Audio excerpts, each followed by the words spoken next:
I'd always thought it was just going to be a fling, and then on to the next one, and the next one, and the next one. I was just a young guy laying pipe. This is I Don't Even Own a Television, the hardcore truth, the Bob Holly story. 1, 2, 3. There are books that are good, there are books that are bad. There's some books so fucking awful you wish you never had read them at all, 'cause a novel can ruin your life. Hey buddy, I don't even own a television. All right, welcome to I Don't Even Own a Television, a podcast about bad books. I am J.W. Friedman. Hailing from parts unknown, I am Chris Collision. Oh, goodness. Should we tell the people how much you weigh? Please don't. All right, me neither. So today we're talking about something very important, so we had to call in the big guns, the 24-inch pythons, if you will. So we have a special guest. It is from SB Nation, Scientific Progress Goes Boink podcast, and Rudo Radio, and a bunch of other things. It's Bill Hanstock. Hey, everybody. I think I got the name of your Progressive Boink podcast wrong. It's okay. It's very long. Scientific Podcast Goes Boink. Oh, I was so close. Yeah, you were real close. It's really good, though. I'm also a big fan of your wrestling-related work, which is, of course, the main reason we're having you back, besides your shimmering personality. Sure. But we're here today to discuss The Hardcore Truth, the Bob Holly story. This book's actually shockingly similar to the last book that I was on for. Oh, yeah, I guess in a way. In that it both is first person about like an extremely arrogant and obnoxious person. Gotcha. But this one's true.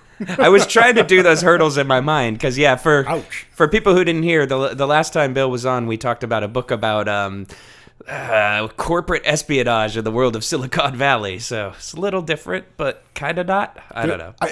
I didn't read that book, but I think that there is legitimately more paranoia in this book than in that book, which was actually called Paranoia. That's possible. Oddly, I think there was probably more hardcore truth in that book called Paranoia than there is in this book called The Hardcore Truth. So this is a wrestling book. It's a wrestling memoir. I feel like wrestling memoir is a genre that's really become pretty popular over the past 10 years or so, probably due mostly to the success of people like Chris Jericho and Mick Foley and their biographies or autobiographies that they've written. It's kind of exploded. It's a very popular thing. I am a big wrestling fan. People who listen to the show know this. So I've been wanting to do a wrestling book for a long time, and I've been waiting to find one that was perfect for the show. And I think we found it in the memoir of Mr. Bob Holly. But before we go any further, let's do a plot in 60 seconds. Nobody knows if you finish or not. You got 60 seconds to give them a plot. Plot in 60 seconds. All right, so Bill, do you think you can summarize this book in 60 seconds? Yeah, I don't think it's going to be hard. Okay. When I say go, you go. Go! Red-blooded American male Bob Howard is just a normal working-class dude with a shitty stepdad. And he accidentally knocks up a lady when he's laying pipe and tries to put together a living by being a welder and also by bar fighting. He gets into racing cars. At the same time, he gets into professional wrestling. Gets hired by the WWF, which becomes the WWE. He stays there for like 20 years. Pisses off basically everyone along the way. And then retires. That's it. Wow. Good job. So I think that really sums it up, for sure. And definitely the experience of this book, I would say, is like listening to a guy who had those jobs sit next to you at the bar complaining about all of them. Yes. Right? Like, we'll get to this, but the strength and the weakness of this book is it's very much just a dude talking to you with some story. That's very true. And that's absolutely the appeal of the wrestling memoir genre, which is tied into the shoot interview genre. Yeah. Well, let's talk about that a little bit, because I know a lot of people who listen to this show aren't wrestling fans. So, I know that there's definitely a tendency from the outside. This world looks very inscrutable, and I think kind of any of these instances where someone's peeling back the veil, there's an attraction there.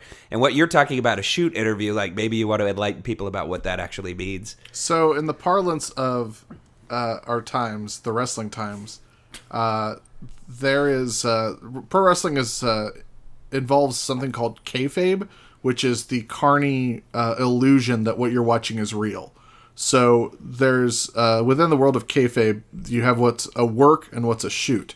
So a work is anything that you're putting forward as part of the show, as part of the illusion. You're working people to make them believe in the thing. And a shoot is legitimate reality. If you shoot in a match, you would punch a guy in the face for realsies, or try and break his arm, or something like that, as opposed to working the match. But shoot interviews sort of came into prevalence in the mid to late 90s, and now they're like a pretty big like cottage industry for people who sell wrestling tapes and stuff, where they get wrestlers to sit down and talk out of character about real things that happen. So basically this book is just a long shoot interview about him dishing the dirt on everything. And it's important to note that at the period of time that Bob Holly was employed, wrestling, which has really moved out of this in the past like 5 or 6 years or so, but all of the period of time that Bob Holly was employed by the WWF and the WWE, wrestling was like legitimately like the scummiest promotion, consisting of like the worst people on earth. Yeah, no, that sounds about right. Just judging from some of the stories that I've read here and elsewhere, right. It does seem like that late 90s, early 2000 period, there was some really shady shit going on across the board. And this book isn't even like the worst of like the shoot interview stuff that you can get. Like he only has one story about Sunny getting fucked while her boyfriend's doing something else. Yeah, man, there's so much just kind of like petty, like so and so was messing with so and so's girlfriend drama in this book that it's a little overwhelming at times. It definitely feels like a gossip rag. You know, I think that's kind of the idea. There's also a lot of passive aggressive gossip in here. Like he talks about like at one point he rants about the internet and how you can just make up anything, and he's like, someone even said that I used to that I was married to the wrestler BB. He's like, I don't like to kiss and tell, but we sure weren't married. Like, he would do stuff like that where he just, like, sort of insinuates, like, yeah, I fucked her, or yeah, he fucked her, or yeah, he did steroids, but he doesn't, like, literally say those words, so he thinks that he's off the hook. Yeah, that's very true. There's a lot of talking out of school in here. But I think it's probably a good point for us to just kind of slide right on into some high points and low points here, because what we were talking about earlier is definitely my first high point of the book, which is kind of what you were talking about with regards to shoot interviews and stuff. Is it's just definitely like there's something really entertaining about anything that gives you, whether or not it's colored by personal experience, this kind of like backstage access to a world that's traditionally as secretive and closed as pro wrestling is. Obviously, it's become very different over the past few years with the internet and, you know, people being more exposed to the inner workings of things. But it's still kind of an interesting chance to hear about these larger than life characters being portrayed as real people. Yeah, but that was kind of my low point, to be really honest, because it's super insidery, right? So, you know, there's all kinds of jargon. You just walked us through, you know, kayfabe, shoot, and work, right? But none of that, all of that is in the book. None of that is explained in the book. There's like potatoes, there's ribs. I happen to know who these things are, right, but none of it's explained. And I'm not sure it's intentional that it's not explained. Like, I understand that the book has an audience in mind, which is people who are interested in this. But I don't know. I really felt like it was just kind of lazy to leave it out. Yeah, that's really interesting because I just finished Bob Backlund's autobiography, and like no, it's actually really good. I got to check that out. But he takes like explicit care to like every time he introduces a term, he puts it in quotes and then he explicitly explains it. And sometimes he'll re-explain things like 2 or 3 times, and it was like a real book, like put out by like a real publishing company. So like he clearly is like, people who aren't wrestling fans might read this book at some point, whereas Bob Holly is like, yeah, fuck it, put it on the internet, who cares? Yeah. Let these dumbass marks read my fucking book. He knows that no one who isn't a wrestling fan is going to pick up a book about Bob Holly. I mean, I think actually you make a really good point there, Bill, is that, like, I mean, this isn't a guy whose career really ever hit, like, say, the main event levels of someone like The Rock or Mankind, who put out biographies as well. But that's why it's such a missed opportunity, and that's why it was really frustrating, because this guy was around for 15 of the most interesting years, and there's no insight here. Like, you have to know the characters to have any sense that he's giving you extra insight into them, because he doesn't like paint them and then say, oh, but here's my insight into him. He's just like, I worked with that guy, he was kind of a prick. Another guy I worked with who was kind of a prick was this guy, and that's all you get. Yeah, no, that's valid. Let's continue with some high points though here. Do you have one? Mr. Collision? I do. I've got a couple actually. I will say that my favorite high point, and this gets to what we were talking about, it is really like sitting with a guy at a bar, listening to him tell his story. And there's one moment where he's got this horrible staph infection. Gross. And this has been going on for pages, right? And then there's this little passage that's just, the doctor says, if the antibiotics don't work, we're going to have to amputate my arm from the shoulder down. That just about ruined my day right there. And like that was fucking great. Like, that was like the one moment where I was like, man, there's a person on the other side of this book, and I think he actually sounds like a pretty good guy. Dude, he wrestled a fucking bear. It's in this book. Okay, so, Bill just smartened me up as to what's a shoot and what's a work. I don't believe that there's any shooting in this. I think this is all in character. I'll send him $20 if he's got a picture of him wrestling that fucking bear. How about you, Bill? High points? Well, I think like you, Jay, those of us who are wrestling fans are super into like the gossip and the shoot interview stuff. Like, we love the stories, we love the backstage dirt on like people, and so there's a ton of it in here. Like, those people that know the players, like, there's a lot of just really fun, really interesting stories where, like 95% of those stories have Bob Holly coming across like an absolute asshole. But like, it's fun to like, like Kevin Nash like trying to talk shit, and he like draws an X on Kevin Nash's chin, and he's like, you talk to me again and this is where I'm gonna punch you. And like, that's when he was like the mullet, like checker flag wearing, like Sparky Plug. Yeah. Like all that stuff's fun, but actually at the risk of spoiling the ending of this book, oh, that's fine. Actually the highest point for me was the opening chapters of this book. He talks about his like high school sweetheart that leaves high school. Like, she's like a year or two older than him. She leaves high school to go into the Air Force, and he gets really like bummed out about it as a teen, because he's like, my girlfriend left forever, and he starts drinking and laying pipe, and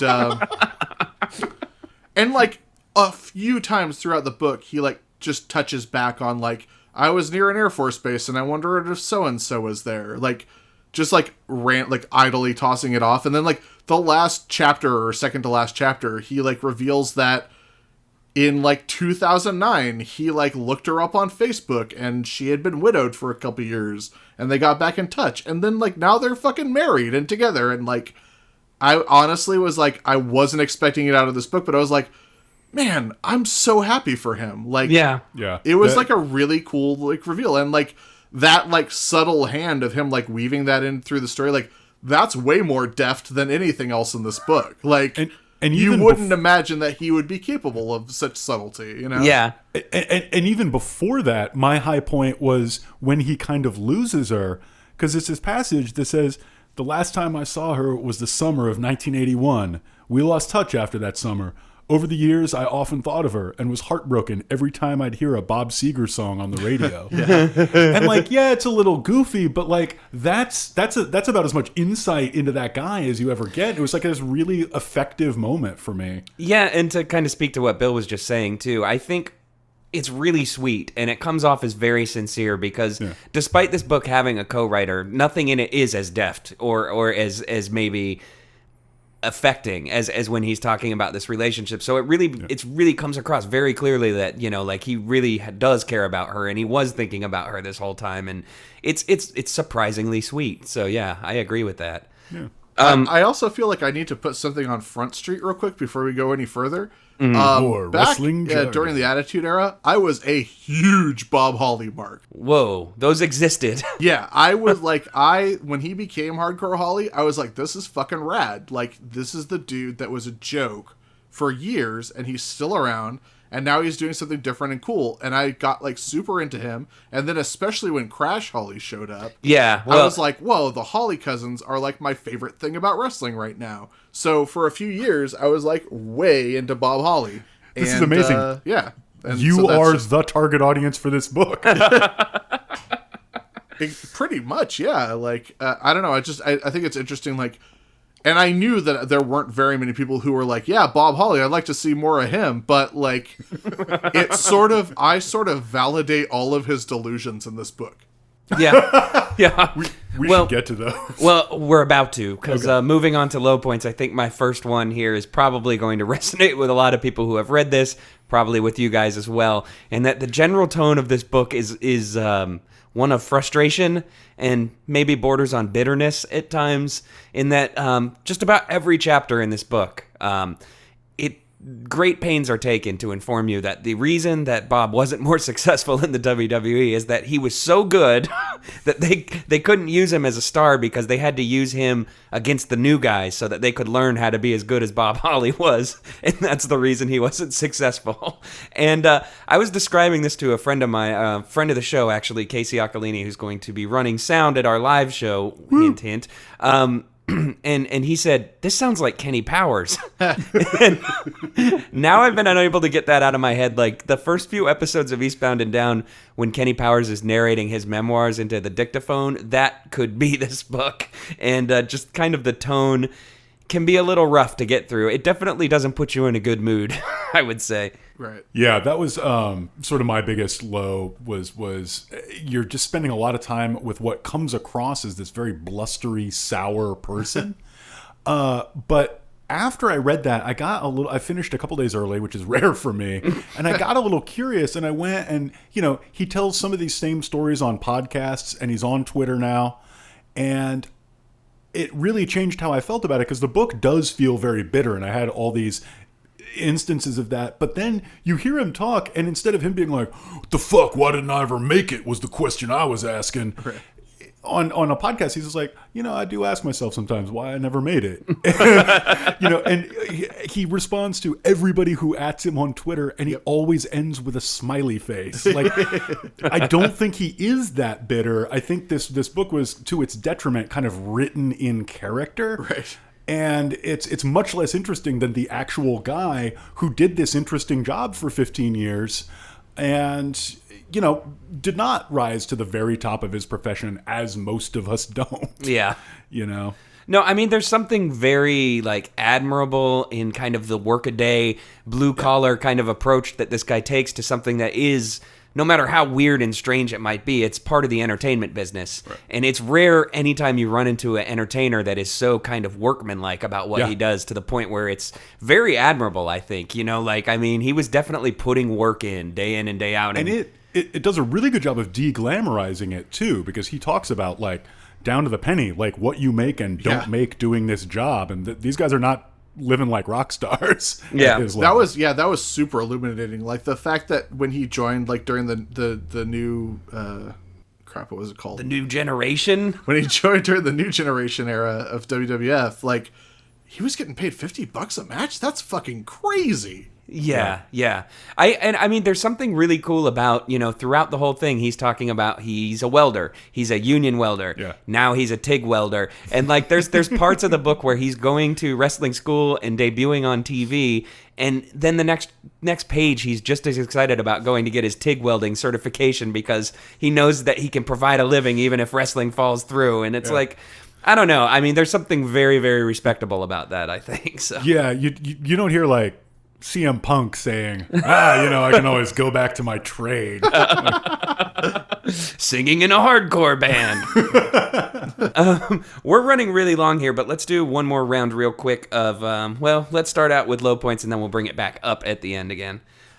So my other low point, and you've touched on this already, Collision, but just the lack of structure becomes a detriment. It is really like listening to someone tell stories, and sometimes they're not in chronological order, so there's a lot of bouncing back and forth. How about you, Bill? Yeah, a low point was the fact that this book has chapters and parts. Yeah. Because it's not even like alternating. It's like there's 5 chapters and then, or like 7 chapters, and then it's like the Hardcore Truth Part 1. Yeah. Yep. How to dress in the locker room or whatever.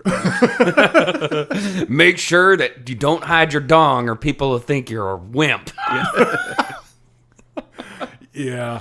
I'll be honest. One of the big low points for me is this is a person who has very little sense of humor. That's true. And these are mostly men spending inordinate amounts of time together on the road, so they do a lot of like little pranks and stuff to break up the time.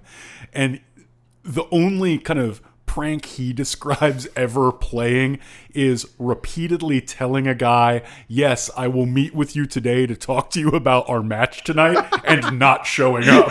Actually, this is actually a less sophisticated version of the joke where you pretend to throw a ball to your dog.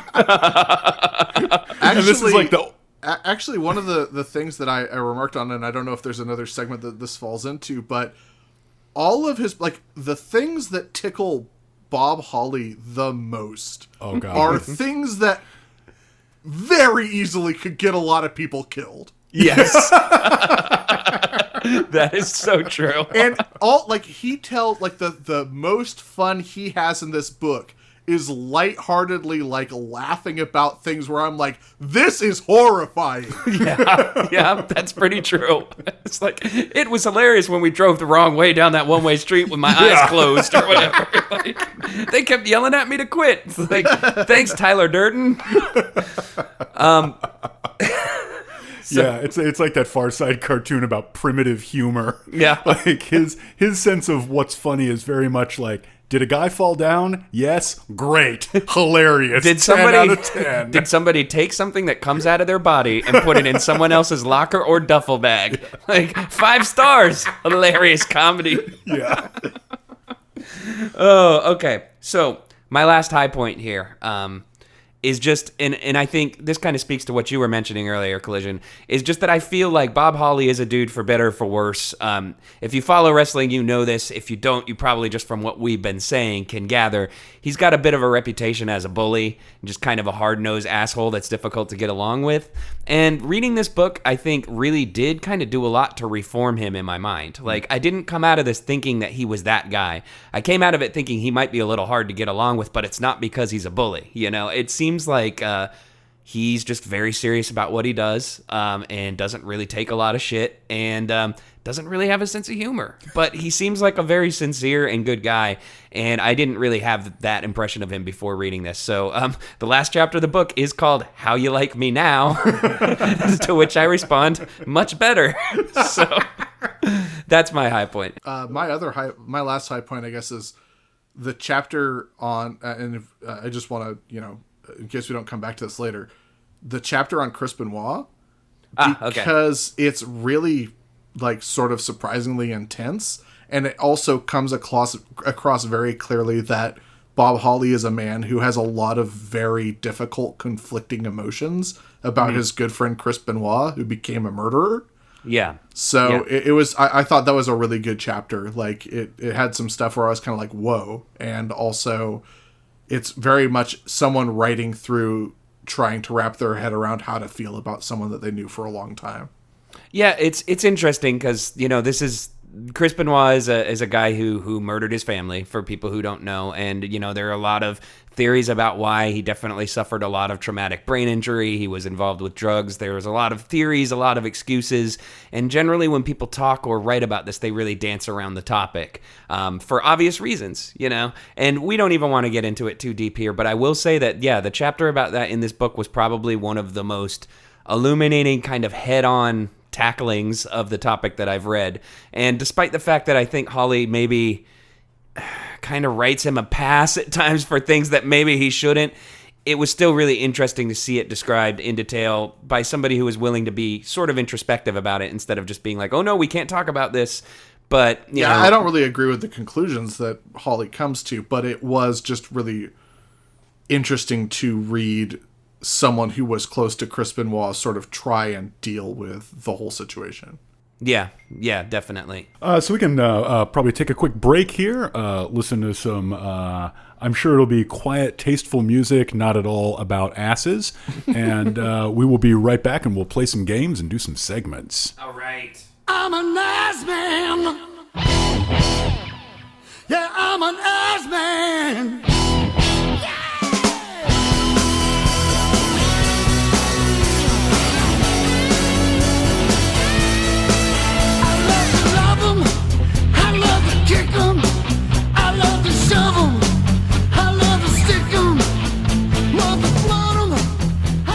All right, welcome back. We're still talking about Bob Hawley's The Hardcore Truth, co-written with Ross Williams. Our guest is Bill Hanstock. And, so... Wait, what podcast is this? It's I Don't Even Own a Television, a podcast about bad books. Yeah. Just in case there's people tuning in right now. Yeah, I know. I've been trying not to do that anymore, but thanks for blowing up my spot, bud. I'm shooting on you. Yeah, that's true, brother. So, as we kind of outlined in the first segment, this book is a loosely structured collection of anecdotes about the wacky, wild, and wonderful world of wrestling. That's so many W's. And we just kind of want to get into a little bit more of a free-form discussion here. So I wanted to lead things off by introducing something that I like to think of now as the Bob Hawley compliment style, which is kind of an inverted compliment sandwich, where you start out by saying something really fucking mean about someone, then something vaguely nice, and then you end it with a one-sentence observation about how the person's still a jackass. So if I were, say, doing this about my dog, for instance, it would be something like, I've got this dog named Heston. He's crippled and can hardly walk, and he smells really bad. But sometimes it's so much fun to pet him. He's still a fucking dipshit, though. So that would be Bob Hawley shooting on my dog. I found this really entertaining because it's a template that is like followed throughout the book. I have a few examples I can find here, but I'll need to pull them up. So in the meantime... Did any of those jump out at you, Bill? You were laughing pretty hard. Sounds like that might have resonated. It seemed like there were probably like 8 or 9 of them just about Triple H. Oh yeah, there are.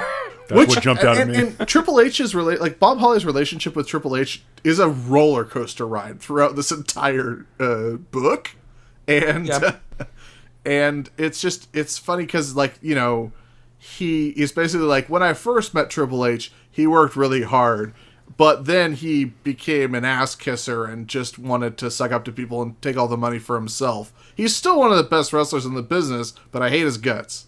Yep, that's pretty much it. And we should mention, for those who are not actually familiar, this guy who is inexplicably called Triple H is a guy who debuted, wrestled for a long time, eventually literally married the boss's daughter, and is now kind of running day-to-day operations of the WWE. And the current reigning world champion as well, right? Coincidentally. Because they still insert themselves into matches, but I think you just need to know that arc to make sense of the fact that this was Bob Hawley's co-worker for 15 years and a guy who was hired after him, and a guy who now runs the company. Yeah, and is married to the boss's daughter. Right. And yeah, so there's definitely a lot of resentment there. But I think even when you're talking about a situation that isn't quite as charged as that. And he does literally at one point say, we're not harping on the boss's daughter out of nowhere. He at one point says, I felt like when they got together, it was probably, I felt like he was probably not that interested in her, which is a really nasty thing to say. He about uses a the person. phrase sleeping the way to the top, which that may be the first time I've heard that accusation leveled at a man. So that's pretty interesting in and of itself. Well, but, Bob Holly does clarify that he believes that they love each other at this point. yeah, but when they started, it was all a ruse. Yeah. No, I mean, he even says something like, oh, well, they played an on-screen couple, so they must have gotten confused or something like that. It's like, oh, geez. I think it's also important to note, and it passes so briefly in this book, but Bob Holly basically comments on one of the most notorious persistent rumors in the history of pro wrestling gossip. Oh, yes. That would be Macho Man Randy Savage and Stephanie McMahon, correct? So, yes, when Randy Savage left WWF to go to WCW in like 95 or something, he never went back, and WWF like never opened up a relationship with him again until years after his death, when they finally inducted him into the Hall of Fame. And one of the most persistent rumors was, well, Vince hates Randy because Randy fucked his daughter when she was 15. Fucked Vince's daughter, Stephanie McMahon. That's like one of the rumors that will not die. Yeah. And Bob Holly like talks about how much he loved Randy Savage, and how cool Randy always was to him, and Randy helped show him the ropes. And then when he left the company, he was sad, but and then he basically just offhandedly says, like, a lot of people say that Vince didn't like Randy because Randy slept with his daughter. I don't know anything about that, but they sure were awful close when I was around. Yeah, it's a little gross, and it is kind of, I think, indicative of the way that, like, he's definitely aware of what people came to the book for, like he's definitely aware of the stories that people want to hear, right. And whether or not he's part of those stories, he's going to find a way to make himself enough of a part of them that he can put them in his biography. Definitely not an idiot. But I wanted to just, maybe wind this little piece of the compliment sandwich down. I don't even remember who this was about, but it was a wrestler that, like many people in this book, Bob Holly describes as a pussy. And this is a little quote here talking about this guy who he respects. Years later, he ended up with a brain tumor, and I felt really bad for him. But he never would have made it in the business. I knew it because of the way he carried on. He didn't think getting hurt was part of the game. Are you kidding me? Yeah. That was Matt Capitelli. Yeah, you fucking get a brain tumor, you goddamn pussy. What the hell? Many pages later, he comes with this delightful little nugget. It's a damn shame he got cancer, but that doesn't change my point. Yes. Yeah. Which is like the doodliest thing I have ever heard anyone say. Man, we're veering towards making me dislike this again. Yeah. No, I don't know. I mean, well, the Matt Capitelli thing, he beat up this aspiring wrestler on an episode of Tough Enough just to smarten him up to the business and be like, look, sometimes somebody's gonna like fucking punch your lights out in a match, and you got to be ready for that. Like, you can't just be like fucking around on a reality show. And that's what he got a reputation as a bully for. Like, everyone started beating a guy really up sort to of make a hating point. Bob Holly in the mainstream after he went on MTV and beat the shit out of this child that wasn't expecting to be beaten up. Yeah. And he definitely, like, for a while I thought that he was going to be dodging talking about this, but he just like lays it out on Front Street. He's like, this is why I did it. I'd do it again. Fuck his brain tumor. He should go to hell.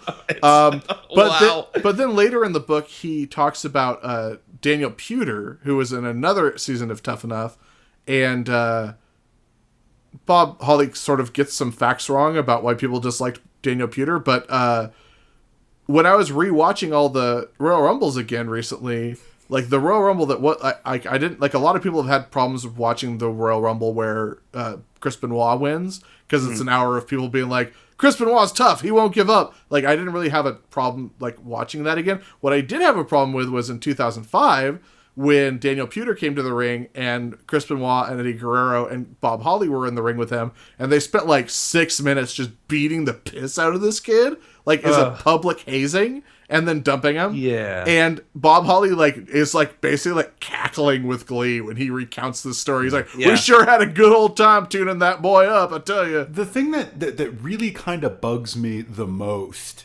is he wants to dodge this bully reputation. The first sentence of the book is, I've always had a problem with bullies. Yes. Right? Yeah, that's true. And the biggest problem with that is he's constantly complaining about his position in the company. He's a skilled wrestler and he's got a reputation of a tough guy. So what the company uses him for is to make less skilled wrestlers who don't have a tough reputation look skilled by beating him, right? That's his whole job. And he complains a lot about this, and he complains a lot about how he's treated, but literally every time he mentions someone else complaining about their job, he says, well, what are you going to do? It's the business. It's the business. And like he stands up for himself once or twice to his bosses, but he won't ever stick up for anybody else.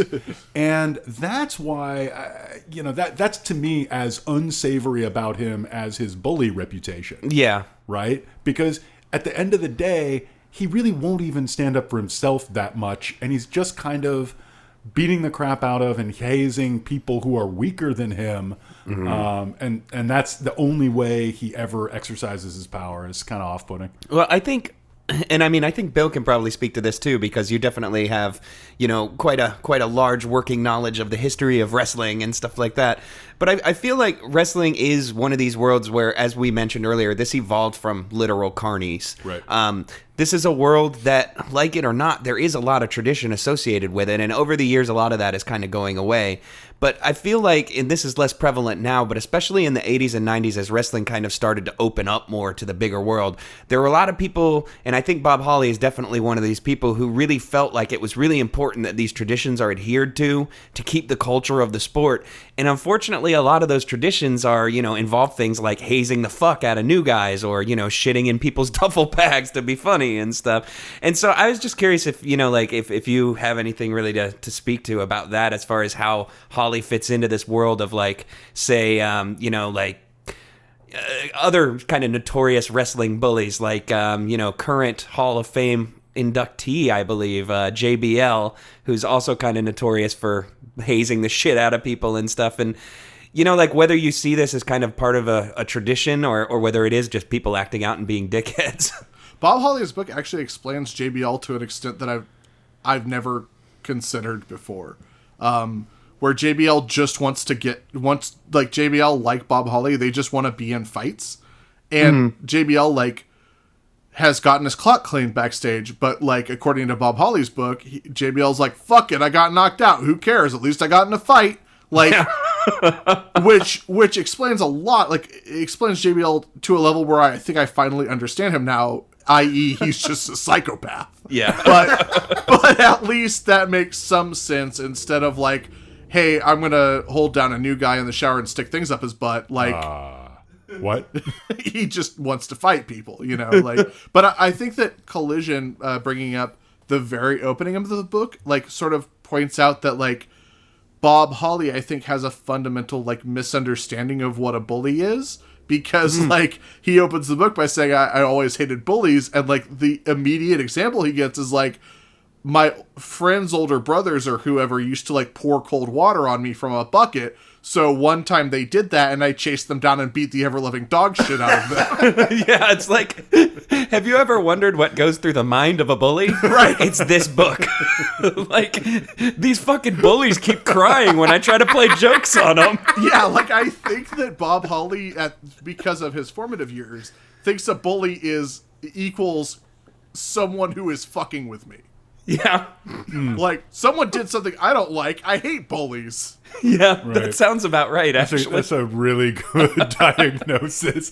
And here's one other thing that I would like to bring up that I think Bob Holly does not understand. And that's pro wrestling.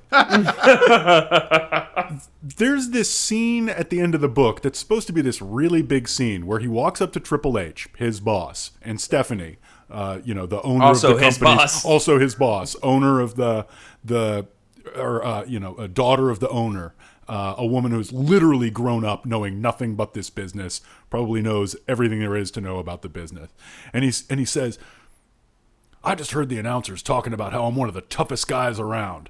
How come I'm losing all the time?" And they don't say anything back to him. And his version of the story is, that's how good my point was. And I think they were thinking, how can this man not understand the business we're in? We sell fake fights between characters. Yeah. And the winners have to be someone the audience actually cares about. Yeah. Like, Bob Holly is very good at certain technical aspects of his job, but I don't think he ever connected with anybody beyond, like, you, Bill. You know what I mean? Like, he was just never resonant with an audience, and I think he doesn't understand that the business rests on selling tickets. And that people weren't buying tickets to see Bob Holly. Right. Yeah. I get that, but I think that he does have a point a lot of the time wherein, like, it's true that there are a lot of guys who will stay in the mid card and will stay in the opening matches forever because they're too good to, like, they're sort of like too good at wrestling, but not good enough at being like an oversized personality that people can market. But that's part of the show, right? Like, if you want to be a rock star, you can't just be good at playing guitar solos. You have to make people give a shit about the guitar solos they're playing. Right. But I do, and this is probably because I'm a mark for him, but like I agree with him where like when he listed, like, the last 6 years I was with the company, like, I got a groundswell of like fan support because Brock Lesnar broke my goddamn neck. Yeah. Or, Kurt Angle broke my arm or whatever. And then they brought me back and they were like, look how tough this son of a bitch is. Look how awesome he is. And then he came back and fans were like, yeah, this guy is tough. Yeah, he is cool. But they used that instead of like pushing him harder. They used that to be like, now put over these like 13 or 16 guys that'll either be out of the company or dead in the neck. It's true, but like I think it's also worth noting too that, like, in anyone who's kind of familiar with his body of work, I think no matter how much of a fan you are of his in-ring work, like Collision was saying, a big part of it is the show, and a big part of that is mic work, which in the parlance of wrestling is a promo. Right. And Bob Holly was never any good at that. and I feel like so much of what really gets people to connect with an audience is their ability to kind of tell their own story when the time comes. And he always really floundered with that in a lot of ways because he comes off in character the way he does in this book. What does he say, like, got him like the biggest pop of his career? Like, he said some phrase. I didn't even want to. It got super over, and then someone was like, "You can't say that anymore." And then Triple H started saying it. Oh shit! What was it? It wasn't "suck it." I thought you were going with a different story where, like, the most over he ever was when he. Oh yeah, no, it was the same story. He slaps a woman on the ass and says on primetime TV aimed at children, "There's only like two places for you, like face down or ass up." Face down, ass up. Yeah. Which also, he seems to think he made this up. Right. Which, dude, that's a 2 Live Crew song. Like, I don't know. Like, yeah, and it's just that was one of the moments where if you'd been in the room with me reading this, you would have heard me sigh heavily, close the e-reader and go get another beer. Yeah, that's the other bit of insanity of, like, you melded two stories there, but like the first time he talks about like one of the loudest pops of his career is in one of the Hardcore Truth parts about women in wrestling. That whole part is a sandwich, the Bob Holly shit sandwich compliment, like slander thing, because like he like lists all these women like, I don't think she's any good. She was trash. She was just a pair of fake boobs and wasn't this and that. And then like the end was like, I was always okay with Maria though. I slapped her ass one time so hard it sounded like a gun went off.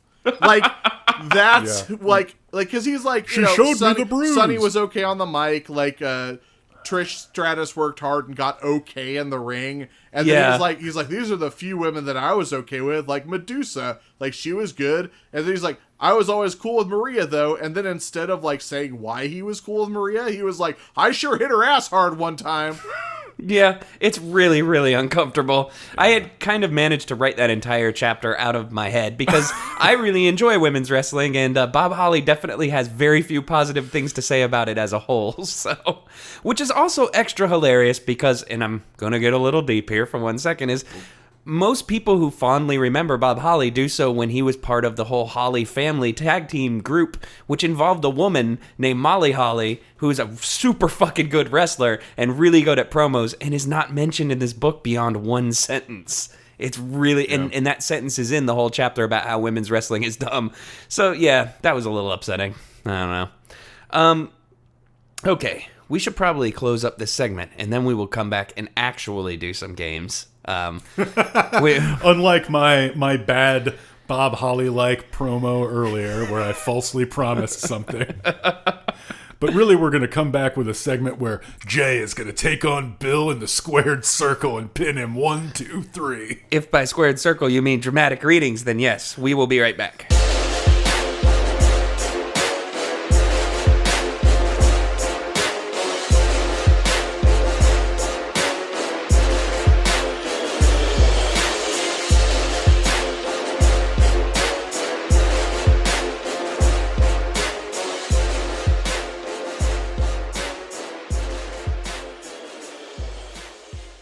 All right, welcome back to the podcast that you know what it is. Ooh, it's refreshment time, and it's dog time.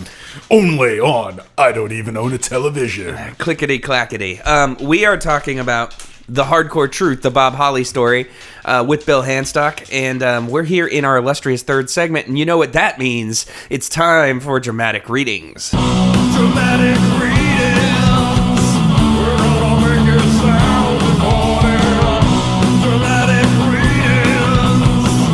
Yeah, I got some words for you. All right, so in dramatic readings, we're going to take sections of this book and read them to you in a dramatic and forceful fashion, much like a professional wrestler talking about how he's going to beat you. You are 100% going to want to fight us all. See, I was going to do my this. dramatic reading and try and read it like Bob Holly, but I can read it like a wrestler if you prefer. Oh, no. Ouch! We don't actually need to do that. That was a sick burn, Bill. No, sorry, I didn't mean it like that. Sorry, Bob. Oh, gosh. I hope Bob Holly never hears this. I'm a little afraid of him. So, who wants to go first? I can go first. Okay. This illuminates a little thing I like to call, holy crap, wrestling is awful. You mean awesome? Oh, God. At least I got a finisher at this point. I hadn't had a real finish up until then.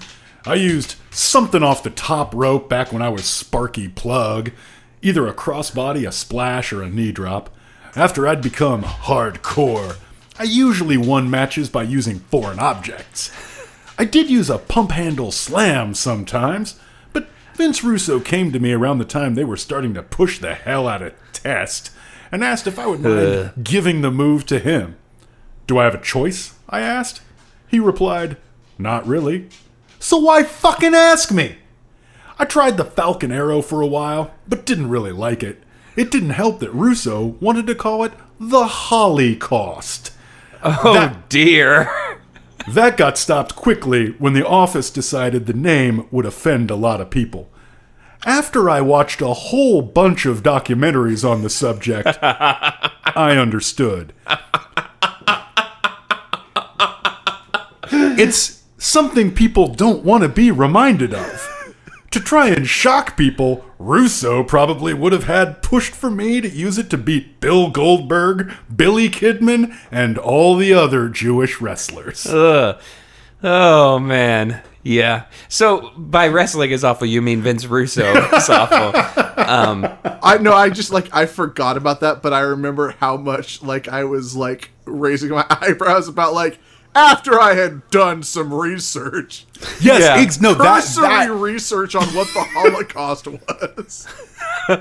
See, I don't know. Maybe I'm just too much of a fucking dork at this point, but I read that, and the first thing that jumps out to me is how hilarious it would be to watch Bob Holly try to do a Falcon Arrow. But anyway. I don't know. Yeah, I also liked the many documentaries. Like, well, the third documentary, I was still on the fence. But by number 4, I was like, nope, this is offensive. You know what? I'm going to take a hardline stance here. The Holocaust was bad.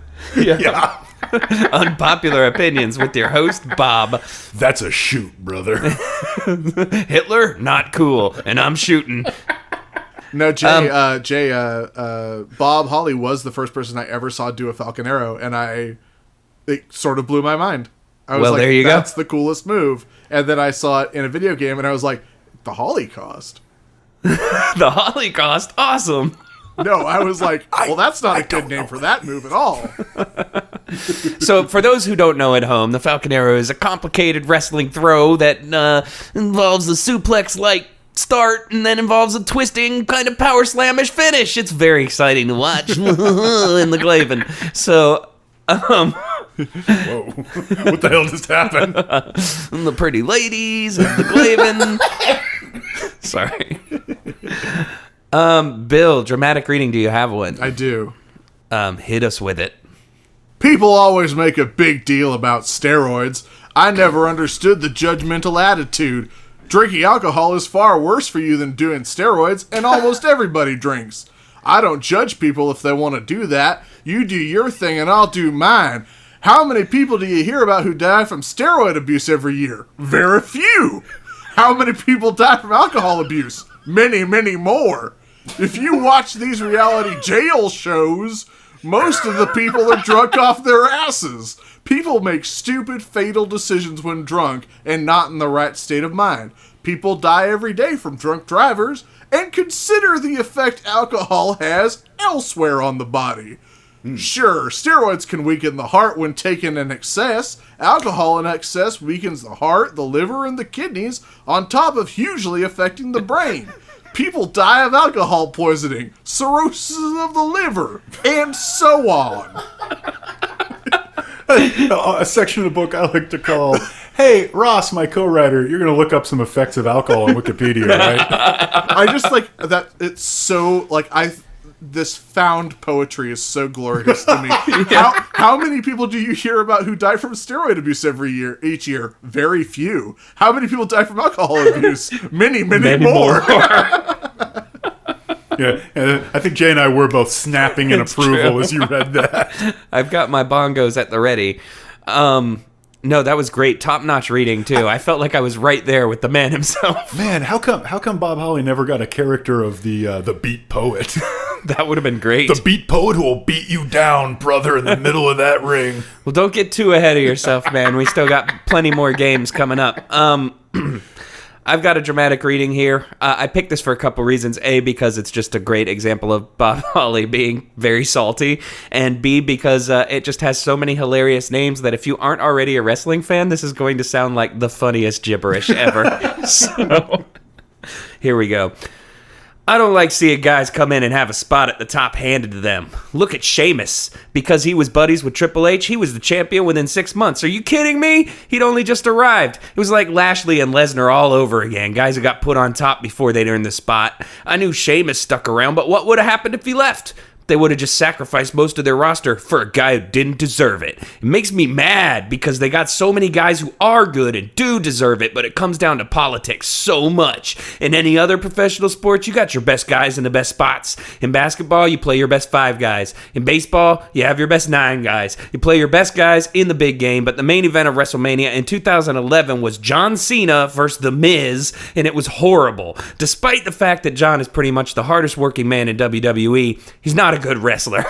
Miz isn't much better. He's improved, but he's nowhere near good enough. And main eventing the biggest show of the year? Meanwhile, you had Dolph Ziggler working underneath on that same card for about a minute. Miz couldn't even carry Dolph's bags. That goes to show you something is fucked up in the company. They really missed the boat with Dolph for such a long time. As I'm writing this, it looks like they might finally giving him a run at the top, but I can't believe they've been holding him back for so many years. I bet Hunter told Vince that Dolph was too small. Well, you know what? Hunter's too much of a pussy to be believable as the tough guy he plays on TV, so what's the difference? I like to think of that as like verbatim what he said in his exit interview. So, is there anything you would improve about the company? Well, Hunter's a fucking pussy, and the Miz couldn't carry my bags. Right. Yeah. Okay. So those readings, they were very dramatic. Let's move on here to a what is your fave? What is your fave? What is your fave? When you're presented with a list of options, what is your fave? Okay. So let's begin. What is your fave with a special guest question, Bill? I know you've got one. Yes, I would like to know, everyone, what is your fave story of a quote-unquote rib by Hardcore Holly that would probably get someone killed? I think we should have some examples here. Okay. Well, I have two. Let me just read the shortest one first. Okay. Here is an example of something that Bob Holly got a tickle out of that is probably a real bad thing. He's talking about Al Snow and Steve Blackman. Steve Blackman, who he has said many times in the book that he would not fuck with because Steve Blackman is the one guy in wrestling who would definitely kill you. He says, I got them both back when we did other hardcore matches. One time, I switched the cookie sheets out from under the ring. They put these lightweight sheets under there that you could hit somebody with. They would make a hell of a noise, and it would look impressive, but it wouldn't really hurt. I arranged a spot in the match where I would use a cookie sheet and then replace the lightweight ones with some heavy-duty sheets. In the match, Al whipped Steve towards me, and I smashed him with one of those things. It had no give, and Steve looked like he was out on his feet. You could literally see the bump immediately appearing on his head. Oh my God. He was still with it enough to tell me he was going to catch me and kill me after the match, but I guess he thought better of it. Maybe he just didn't want to find someone else to drive him from town to town. Steve hated to drive. Okay, I got one. This is when our intrepid hero is traveling with none other than the ass man, Billy Gunn, personal favorite of mine. And as a hilarious prank, when Billy's asleep in the car and Bob Holly is driving, he stops the car on the railroad tracks while a train is approaching, engages the emergency brake, wakes up his passenger, then refuses to take his hand off of the emergency brake while he's fighting and yelling, where is it? You're going to kill us, motherfucker. But I didn't let go until that train was about 20 yards from us. I stabbed the gas and pulled into the arena parking lot. Turns out some of the security team had seen what I'd done and were laughing their asses off. I was laughing like a crazy man myself. Billy didn't see the funny side. Like, yeah, most sane people wouldn't, dude. That's fucking really dangerous and scary.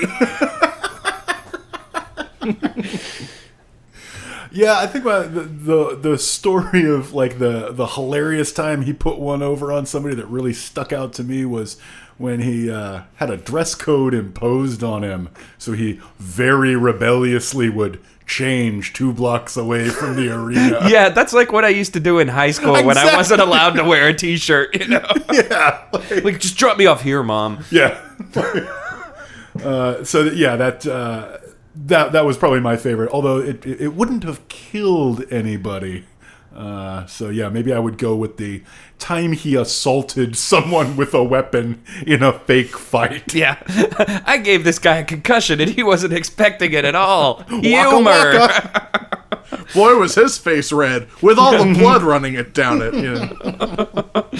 Yeah, wow. He's got a very interesting concept of humor. So I know, Collision, you have some What Is Your Faves as well, so before we move on. I do. Let's do it in this order. So he tells a lot of stories, and I'm going to mention only a couple of them. You may have others that stuck out in your mind, but what is your fave story that is almost certainly an exaggeration? And I've got 3 from very early in the book, but you may have another. And those 3 are... He fights a bear, and this goes from he just sort of falls into bar fighting and is fighting a bear in literally less than a page. So that escalated quickly. Is it his first match with the consensus greatest wrestler alive at that time, Ric Flair, which is said to go 10 minutes? Mm-hmm. Or is it that when he decided to take up stock car type racing, like dirt track racing, after flaming out of motocross racing, he just goes ahead and wins his second race. For me, I'm definitely going to say it's the Ric Flair one. Just because there's so much basking in the reflective glory of Ric Flair in that chapter that it's a little hard to get past. Just so much of, this is a man who's routinely, recognized as one of the greats that this business has ever seen. And, Bob Holly's, it's his first match ever. It's not his first match televised ever, match. But it's his first match with Ric Flair. Yeah, that's it. And it's just all about, like Rick pulling him aside and being, you got it, kid, and this kind of shit at the end. And I feel like almost certainly there's some exaggeration there, because otherwise I think his career would have gone much differently. Ric Flair's a very influential man. So. I think that he sort of paints his stock car racing career as like he's some sort of racing savant. Yep. Yeah. So like he, according to his book, like he gets into it on a whim, like even though he's always sort of like going fast and like being completely fucking bonkers reckless with his own life and the lives of everyone else around him. Like, but he's so good on such a whim so fast, according to this book, that like he like seriously is like some sort of like race car genius. But then after one season, he's like, oh, fuck it, whatever, I'll wrestle. I'm bored. Yeah. He basically says, I got bored with it and decided to wrestle. Yeah. Like there's such a running thread in this book of like, yeah, I was really injured, but as soon as I could basically like talk myself into it, I wanted to go race dirt bikes and I crashed spectacularly. Yeah. All right. And so my final, what is your favorite? This one's a little What longer. is your favorite? The oddly formal version. What is your favorite person who either held Bob back or let him down? And here is a list. Is it his biological father for just vanishing?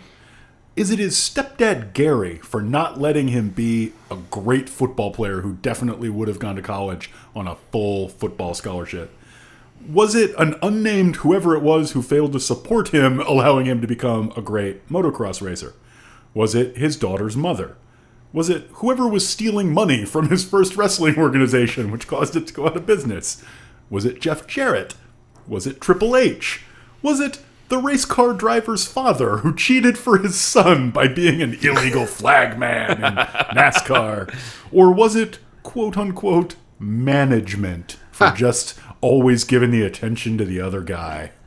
Bill, why don't you go first? My choice would actually be Ken Kennedy. Oh, yeah, that's good. Because you mean my good friend who I'll never talk to again, because the fucker? even someone like me, and I don't know if you can back this up, Jay, but even someone who's as big a wrestling nerd as I am, that story is totally inscrutable. Yeah, it is. Like it doesn't make any like here's the thing, like Ken Kennedy was my best friend in wrestling. I didn't like him at first, but then he lost his dad and cried about it in front of me. So we became like best friends after that. To the point where I offered to buy his house for him when he was having trouble making ends meet.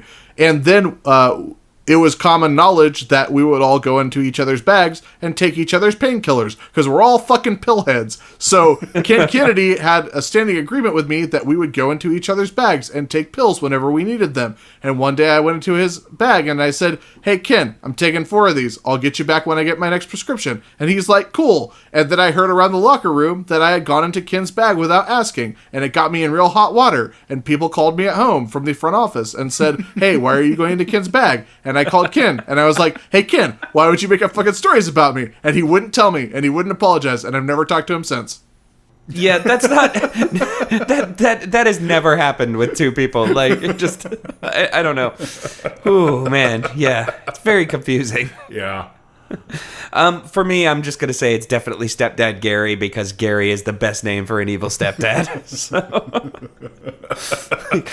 Goddamn fucking Gary. Yeah. Sorry guys, I can't make it to band practice. Gary's making me do the dishes. Bob, if you're gonna keep living in this house past age 13, you got to get a job and pay me $50 a month. God, Gary, get off my nuts! Fuck you, Gary. And I'll listen to Pantera as late as I want. And for those of you who haven't read that, everything except Pantera is word for word out of chapter 2. Yeah. Oh, okay. Woo, I got a real quick question for you guys. Oh, yeah. How many sets of truck nuts do you think Bob Holly has bought? I'd say at least 10, and then some miniature versions for his dirt bikes. Right, and Yeah. for his ATV. Yeah. I think that sounds exactly right. And I think his taste may be a little like mine. I was well into my teens before I understood that not all pickup trucks had gun racks. I didn't know it was an option. I just thought it was a part of them. So, All right, we've got one more game, and then before we go to break, we have a very extra special It Came From the Internet thing to read. yes. But first, let's do a What Would They Do? Sometimes the tensions are hard to divine, and others the clear as day. So tell me, what would they do? So one of the things that I had a big problem with is that there's no real sense of Bob Howard as a person. Like, all of this book takes place basically at work, whether it's the work of racing or the work of wrestling. It all takes place either in the ring or in the locker room or in a car. And I know that he goes back to his hotel room every night, and he doesn't go out drinking, because he says explicitly he doesn't go out drinking with the boys. So my question to you guys is, you're Bob Holly. You're going back to your hotel room. What the hell are you doing in there? I think I know the answer to this. Watch some fishing shows. Or if it's nothing like that's on, maybe like Bear Grylls, Survivor Man, something like that. But Right. definitely something that has to do with nature and radical self-reliance. You're flipping through. It's like, they just don't show motocross like they used to. Yeah. Yeah, damn it. Now it's all this X Games shit with rap music. How about you, Bill? Okay, I think he has a pretty strict regimen. I think when he gets back to his place, like, he lays his gear out, like, to dry, because it gets gross when you're wrestling. He lays his gear out to dry, and then he walks around his hotel room naked, with dirt bike racing on the TV, and he sort of at a medium level mutters to himself while unpacking and repacking his bags.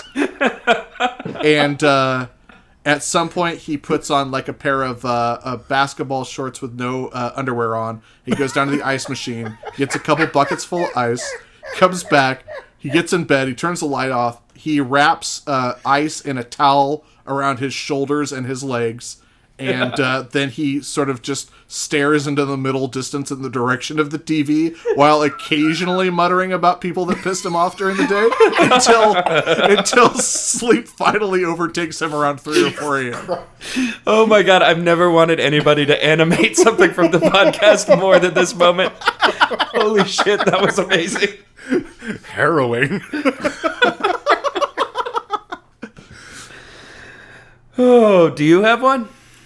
No. Oh, okay. I mean, All right. I TV. That would be really hard to follow. Yeah, I got nothing. All right, I've got one more. What would they do? And it's this. I think the book is pretty obvious about the fact that Bob feels like one of the main reasons that he didn't succeed was his lack kind of a character with any sort of meat. And so knowing now what you know about Bob Holly, if you were, say, in charge of writing or booking for the World Wrestling Entertainment, and you brought back Bob Holly, what character or gimmick would you give him now? Ooh. I can go first if you want. I have one prepared. It is Stern Dad. I feel like, like Bob Holly, like, if you want to date my daughter, you got to kick my ass first, son. Like that. Just judging from the general tone of this book, I think that would be perfect. He could, come down the entrance ramp to, a thinly veiled, like, karaoke-esque version of a Bob Seger song or something. Play some menacing air guitar, The options are endless. That's true. So. That's true. And he is literally old enough to be any current WWE woman wrestler's great-grandfather. That's true. Due to Vince's well-known tastes and proclivities. Yeah. But no, I think it would be great. He could have like a pickup truck like Stone Cold Steve Austin did back in the day, but like it could have those family bumper stickers on the back that shows like stick figures of him and like his 3 daughters or whatever. Right. And then he'd get out and be like, you know, yelling about like, keep your liberal agenda out of my kids' classrooms and stuff. I think it's a great idea. So, Bill, what do you got? I think one of two things. You either have to bring him back as Bob Holly, the guy you know from the internet, like everything that you think that you know about Bob Holly, like just disgruntled ass Bob Holly who's shoving nerds in lockers and constantly complaining and beating up rookies, like just bringing back like full on like everything that you know is true. And then plan B is that you bring back Bob Holly as stepdad Gary. that would be great. So I definitely feel that. I want to take it a completely different direction. Let's bring back the guy who I think he actually is when he's not at work. Right? This is not the guy packing himself with ice and muttering and so staring into the middle distance. This is the guy who's like, I like hunting and fishing, you know? I think that they should bring him back as the soft-spoken guy who doesn't even really want to fight, so he'll do everything to avoid the actual match. But then when he can't run away, he can't make peace, he can't diffuse the situation anymore.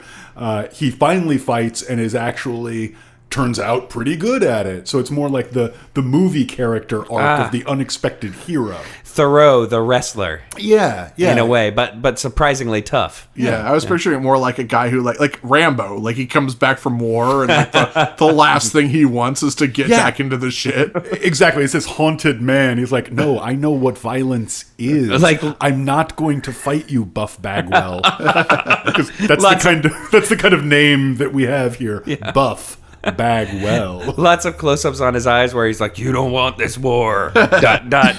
Friday night on pay-per-view. All right, we should take a break. We'll come back with recommendations, and then we have a very special contest segment, so stay tuned. I think I'm cute. I know I'm sexy. I've got the looks that drives a girl wild. I've got the moves that really move 'em. I said chill, up and down their spine. I'm just a sexy boy. I'm not your boy toy. I'm just a sexy boy. All right, welcome back to I Don't Even Own a Television. Before we bring it home, I think there's an important thing that we talk about here, and it's something that Bill has unearthed from the internet. It's a wrestler who was denigrated in this book, responding to his accusations. So why don't you give this to our listeners? So Mike Bucci, who worked for WWE, probably most famously as Simon Dean, was also famous in ECW as Nova. He was slandered slightly, and he got off pretty light, honestly, in Bob Holly's book. Bob Holly referred to Simon Dean in his book as a stooge. And in 2013, Mike Bucci, a.k.a. Simon Dean, posted the following on his Facebook page. So I heard through the grapevine that I was apparently buried in Bob Holly's book. My thoughts on this are as follows. Bob Holly was a good worker who I always had solid matches with. Personally, he was despised by all who ever met him for being an asshole... for being an asshole bully who sucked the air out of every room he ever came into. Every person I ever knew in WWE hated the guy with good reason. He was always miserable and treated everyone like crap. He was also the biggest stooge in company history, as he spent more time on the road and TV in Johnny's office than Johnny's suit coat did. If you blinked the wrong way or sneezed, good old Plug was off to the races to Johnny, Vince, Taker, or JBL. Didn't matter who, that was how he stirred up shit constantly for no reason. Hence the reason he was there for so long. I don't care about stating the obvious due to the fact that I'm not going back to WWE either, so I guess that makes me and Bob equal. In thinking about it, I don't actually hate Bob, I pity him. You know why? Because of his ruined legacy and how he went out. Is Bob working as an agent or trainer? No. Is he in TNA or any other company? No. Even the few indies that had him never wanted him back. His wrestling industry Christmas card list is probably 5 people long, and no one has ever had a good word to say about him. Every agent who ever had his matches hated dealing with him and his lousy attitude. Wow. Kaboom! Wow. Simon Deem drops the mic. If I've never heard of this guy before, but if he were capable of doing that in his wrestling career, I might have heard of him. He was one of Raven's buddies in ECW, if that helps at all. But, yeah. Yeah, wow. So maybe all these things we were saying earlier about the reformed Bob Holly impression, not so accurate? I don't know. But, either way, that's also through a lens of, Yeah, once again, it's a wrestler shooting on another wrestler, brother. So And in case it's not crystal clear, I, for one, believe that there is no such thing as a shoot and that they're all playing angles all the time. that's probably very true because it's in everyone's best interest to always play an angle. Right. So.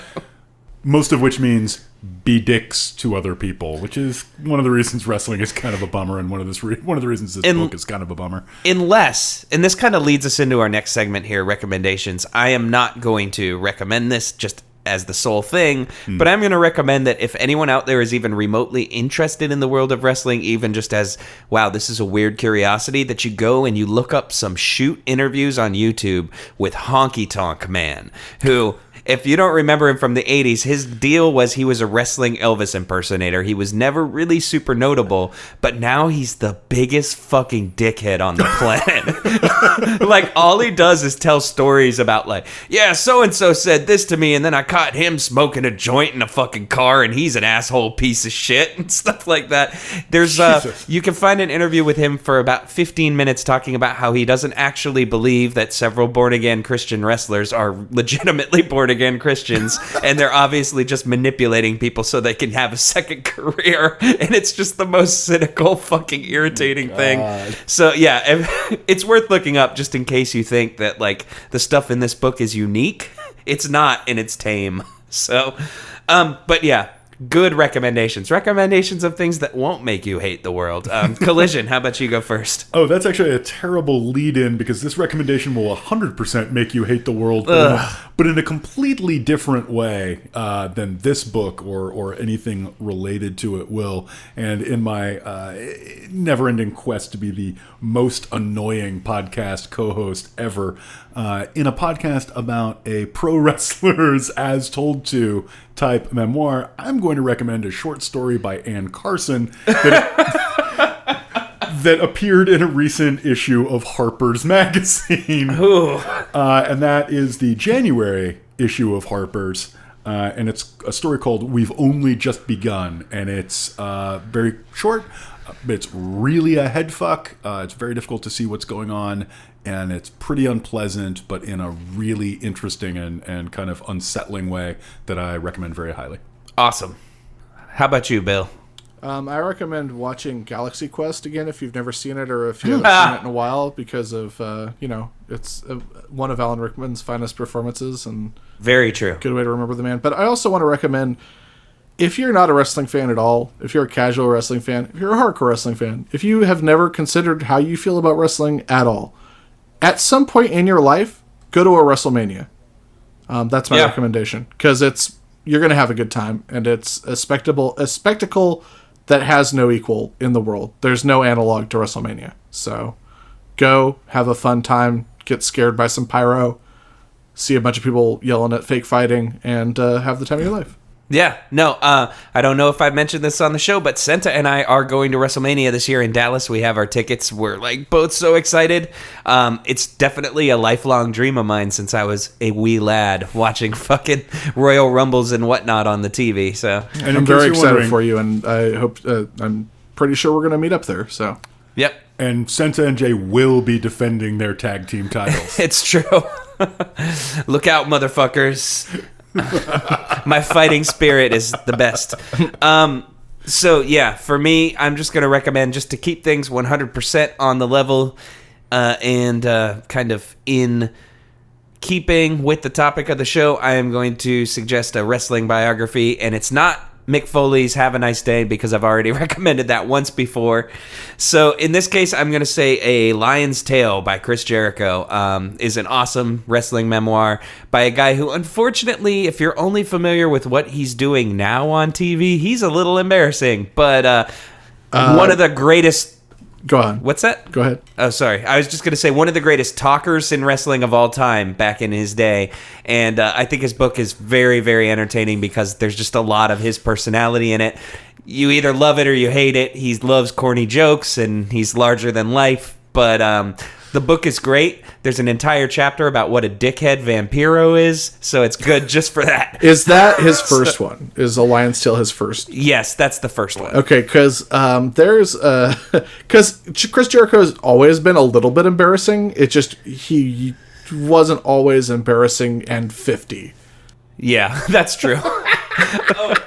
So, before we close things out here with our own little contest segment, Bill, it's been great to have you on the show. Yeah, thank you so much. How can people keep up with you and stay in touch if that's what they want to do?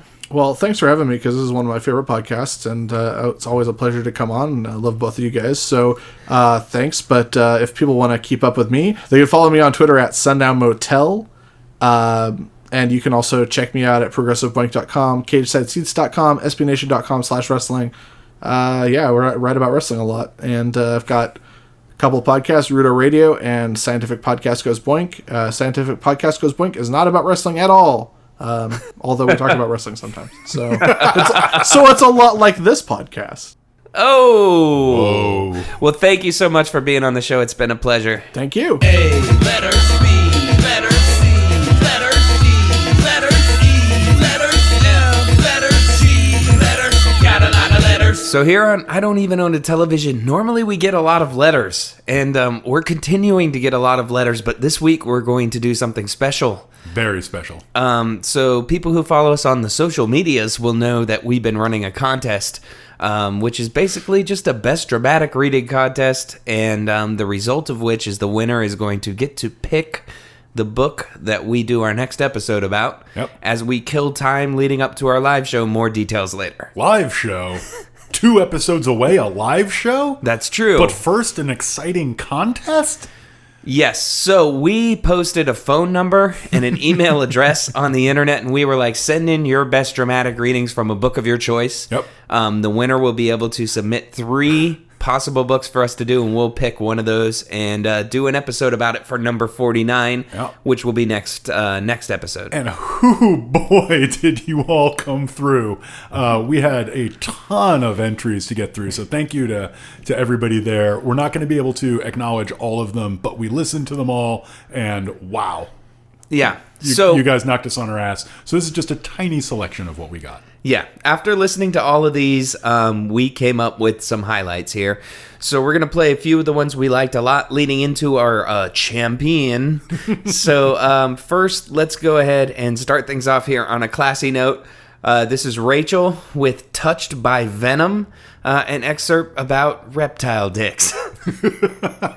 Hi, I don't even own television.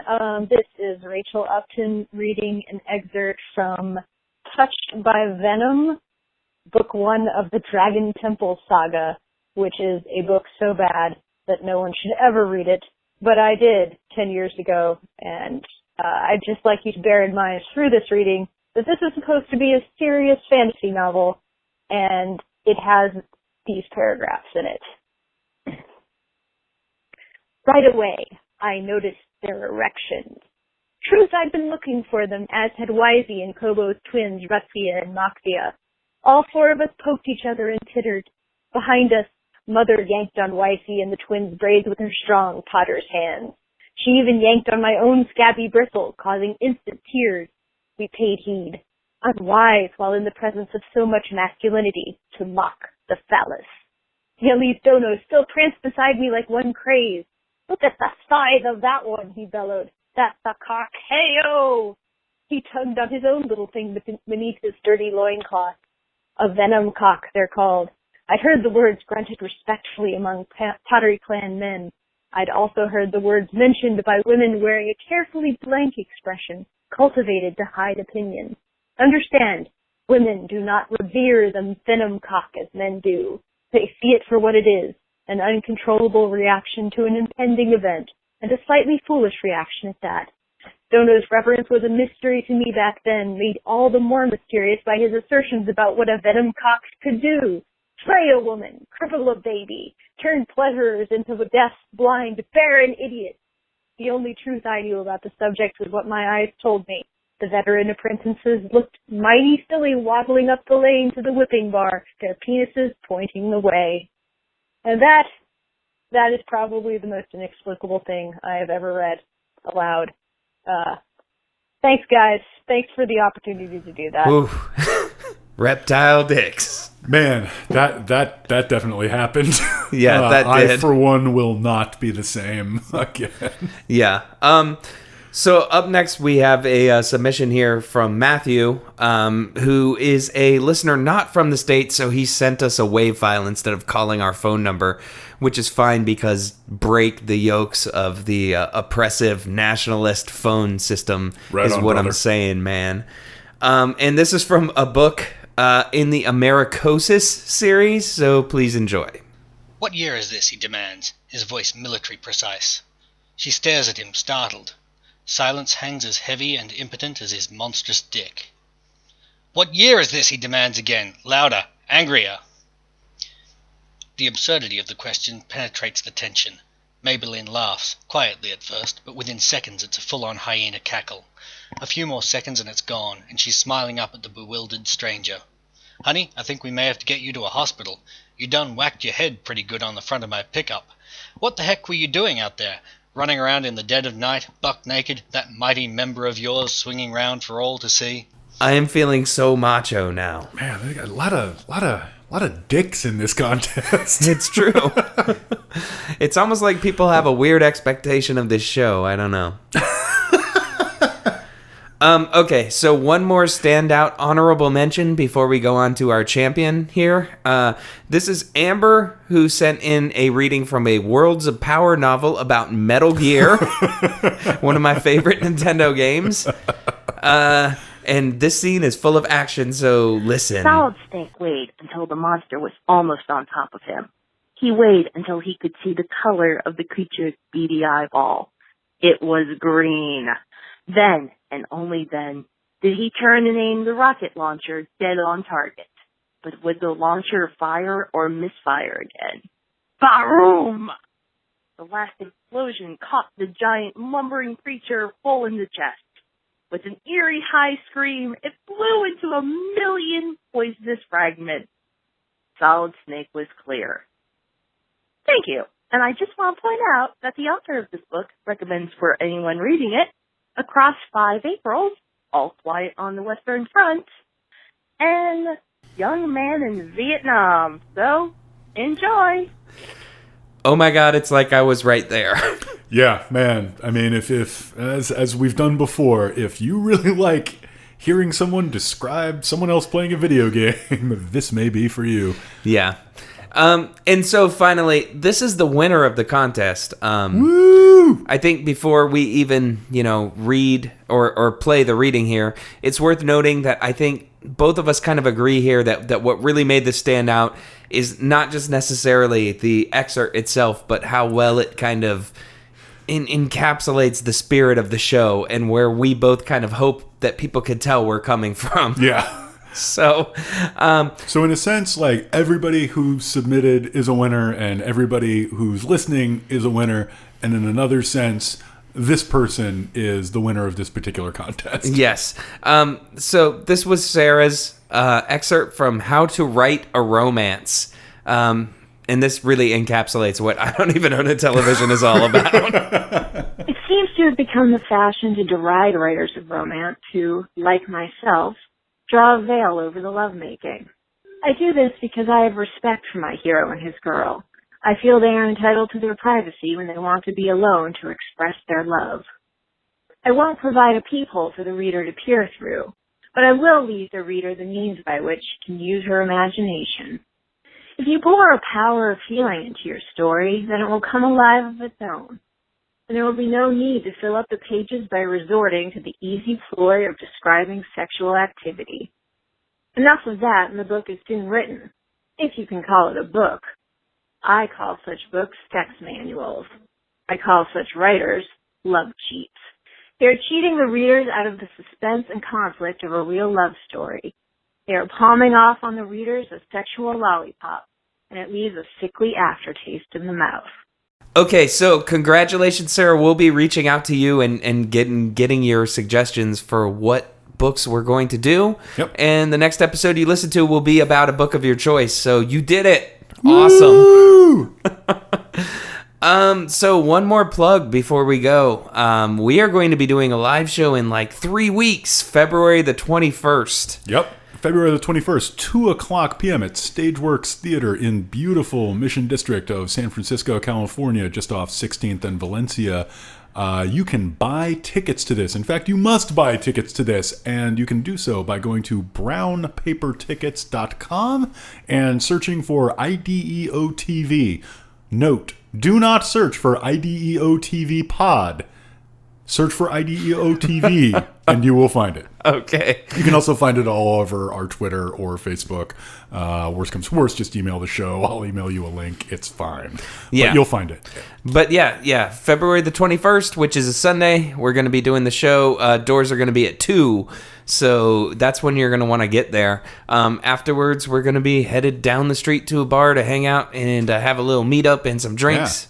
So it's going to be a good day. We're going to turn the Stage Werx Theater and then turn Zeitgeist into a giant mud pit. That's true. So make sure to bring your chaps. Yeah, I mean, we're going to rent you the whole seat, but you'll only need the edge. It's true. But definitely grab your tickets if you're in the Bay Area. Come out, say hi. We promise we will make it worth your while. It's our 50th anniversary spectacular live at Stage Werx Sunday, February the 21st. So be there. And we will be doing, by very popular request and acclaim, the novelization of possibly the most popular film ever made, depending on who you ask, Star Wars: The Force Awakens. By Alan Dean Foster, so get ready. Indeed. Legendary novelization author, bodybuilding enthusiast, and kind of interesting kook, Alan Dean Foster. Yeah. We have a lot to talk about, so be there. Yeah, so until then, if you want to keep in touch with us, I don't even own a television at gmail.com. We're also on Twitter and Facebook at IDEO TV Pod. So join us. You can even, and this will be true on an ongoing basis, call us on the telephone and leave us a message and possibly get your letter read that way as well. And that is, 619-8-IDEO-TV. That's correct? true. Yep, so give us a call, especially if you're drunk. Just remember, identify yourself in a non-incriminating way, and there is about a 3-minute limit on the voicemail. Yeah. So, no matter what adventure you're having, 3 minutes or less. Yeah.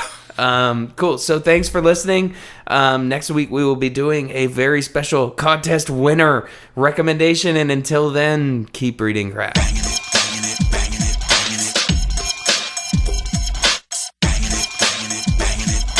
That was interesting. Turn it up!